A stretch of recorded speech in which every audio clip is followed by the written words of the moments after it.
Doctor Shafiqur Rahman, উপস্থিত জামাত ইসলামের নেতৃবৃন্দ, সংগ্রামের সাংবাদিকবৃন্দ, সম্পাদক সহ এবং উপস্থিত সাংবাদিক নেতারা এবং আমার সহকর্মীবৃন্দ, আসসালামু আলাইকুম। আমার পরিচয় দিতে গিয়ে প্রথমে একটু ভুল হয়ে গেছে। আমি সাংবাদিকদের কোনো নেতা নই, আমি কারোরই নেতা নই। নেতা হওয়ার কোনো বাসনা আমার কোনোদিন ছিল না, এখনো নাই, ভবিষ্যতেও থাকবে না।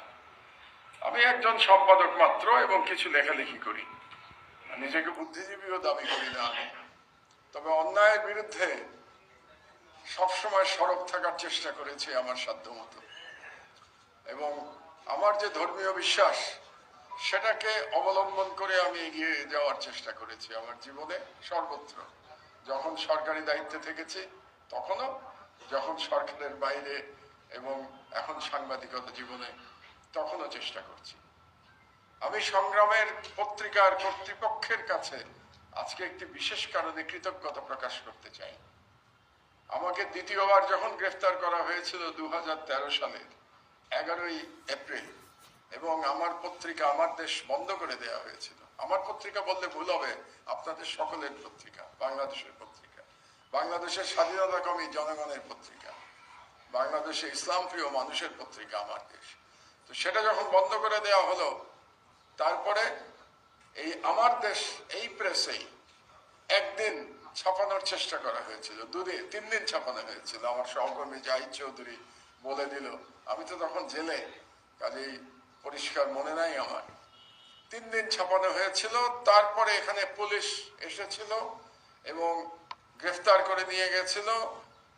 আমার সহকর্মী যারা ছিলেন আমার দেশের, তার সঙ্গে সংগ্রামের যারা কাজ করতেন প্রেসে, তাদেরকেও গ্রেফতার করা হয়েছিল। এবং সব থেকে বড় কথা, আমার মা এবং সংগ্রামের এডিটর আসাদ ভাইয়ের নামে মামলা দেওয়া হয়েছিল, এবং সেই মামলায় আমার মাকে এবং আসাদ ভাইকে বেশ কয়েকদিন আত্মগোপনে থাকতে হয়েছিল। এবং পরে নিম্ন আদালতে গিয়ে আমার বৃদ্ধ মাকে এবং আসাদ ভাইকেও, আসাদ ভাই আর আমার মায়ের বয়স হয়তো কাছাকাছি হবে আমার ধারণা, তো দুজনকে নিম্ন আদালত থেকে জামিন নিতে হয়েছে। তো সেই সময় আপনাদের মনে আছে কিনা জানি না, আমি তখন ডিবিতে বন্দি ছিলাম, রিমান্ডে ছিলাম। সেই রিমান্ডে থাকা অবস্থায় আমার প্রতিবাদ করার আর কোনো উপায় ছিল না। আমি অনশন করেছিলাম এই মামলার বিরুদ্ধে, এই যে আমার মায়ের বিরুদ্ধে এবং আসাদ ভাইয়ের বিরুদ্ধে মামলা দেওয়া হয়েছিল তার বিরুদ্ধে। এবং পরবর্তীতে আসাদ ভাইয়ের উপরে যে নির্যাতন হয়েছে সেটিও আমার জানা। তখন আমি বিদেশে এক্সাইল লাইফে ছিলাম। তবে আসাদ ভাইয়ের সবকিছু আমি জানতাম, যে ওনার উপর দিয়ে কত অত্যাচার জুলুম গেছে। কারণ আসাদ ভাইয়ের ছেলে যে অস্ট্রেলিয়াতে আছে, শিবলি সোহাইল, সে আমার সঙ্গে মিলে এবং আমরা মিলে একটা থিঙ্ক ট্যাঙ্ক করেছিলাম, ওটা এখনো আছে, সাপি, সাউথ এশিয়ান পলিসি ইনিশিয়েটিভ। সেই সাপি থেকে আমরা বিভিন্ন রিসার্চ পেপার বের করতাম বাংলাদেশের জালিম শাসক, ফ্যাসিস্ট শাসক শেখ হাসিনাকে নিয়ে। এবং তার মধ্যে একটা খুব বড় আমরা স্টাডি করেছিলাম, যেটার হেডলাইন ছিল এরকম, যতদূর মনে পড়ে, Awami League is inherently A terrorist party. আমরা আওয়ামী লীগকে একটা টেররিস্ট পার্টি বলেছিলাম আমাদের সেই পেপারে। এই পেপারটা সাপির ওয়েবসাইটে গেলে এখনো পাওয়া যাবে। কিন্তু দুর্ভাগ্যের বিষয় হলো, একটু আগে আজিজ সাহেব আমাদের মিডিয়ার কথা বলছিলেন, আমি শুনছিলাম, আমার দেশের উপরে যখন জুলুম হয়েছে, আসাদ ভাইকে যখন ধরে নিয়ে গেছে, তখন কিন্তু সাংবাদিক নেতারা মোটামুটি নীরবতা পালন করেছে।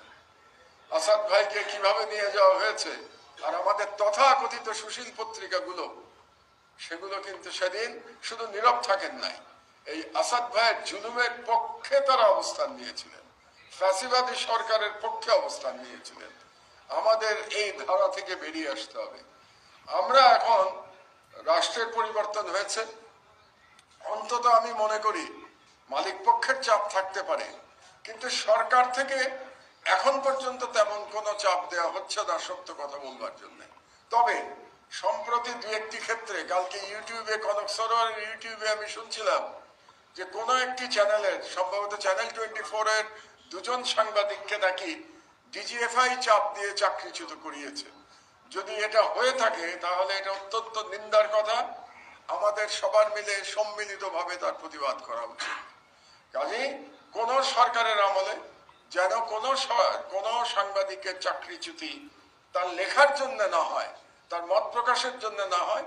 এই জন্য আসুন আমরা এই সংগ্রামের আজকে এই সুবর্ণ জয়ন্তী অনুষ্ঠানে আমরা সবাই মিলে আমরা ওয়াদা করি এবং আমরা ঐক্যবদ্ধ হই। সেই পত্রিকা যদি আমার মতের বিরুদ্ধেও হবে, তারপরেও আমরা বলে যাব সবসময় তার মত প্রকাশের স্বাধীনতা আছে। যদিও ফ্যাসিবাদের 15 বছরে আমাদের মত প্রকাশের স্বাধীনতার কথা কেউ বলে নাই, কিন্তু তারপরে আমরা কিন্তু বলে যাব, যেই ক্ষমতায় আসুক, বিএনপি ক্ষমতায় আসুক, বর্তমানে যে সরকার আছে ক্ষমতায় আসুক, জামাত ক্ষমতায় আসুক, আমরা সর্বদা বলে যাব যে মত প্রকাশের স্বাধীনতা থাকতে হবে। মত প্রকাশের স্বাধীনতার জন্য কাউকে হয়রানি করা যাবে না।